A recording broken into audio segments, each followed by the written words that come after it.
So go ahead, Sister Joy. Tell the people a little bit about yourself, where you're from, and how you doing, and how you been. Well, I grew up in Egypt. I was born and raised there, and I lived there about half of my life. And then I moved to America, and I've been here for the other half. Hallelujah. So I found out, I was raised Christian, and 2 years ago I found out who the true Hebrews are in the Bible. And who are the true Hebrews? You.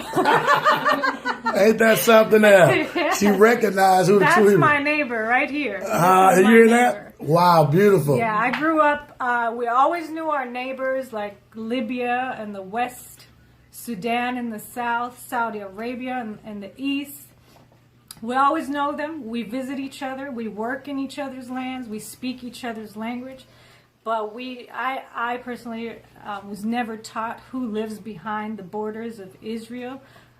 We always knew, like, it's not easy to visit over there. Like, you have to have certain papers or be interrogated. Like, my brother went to Israel and he was interrogated for 4 hours before he was allowed to enter. Wow. Because he's Egyptian. It says Egyptian on his passport.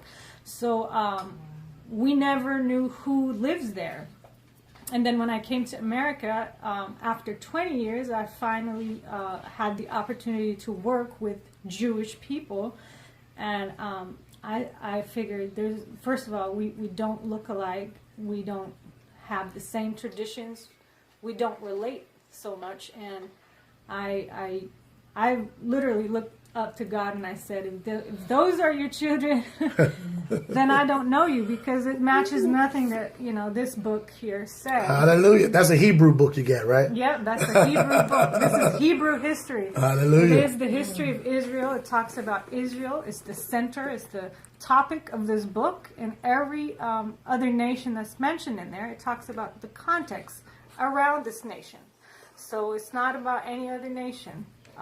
Not even about Egypt, but it talks about Egypt a lot in relation to Israel. So how did you get a chance to know me or find out anything about me and whatever? Well, I met you on Facebook, and I'm so glad and very grateful to be invited here, because you are the first Hebrew to accept me and invite me to your home and to your fellowship. I'm very grateful for that, and I want to be able to serve and do anything I can to help build with and for the nation of Israel, because I know, as an Egyptian who grew up in Egypt, that if Israel is in order and in leadership, then the world will be in order. Hallelujah.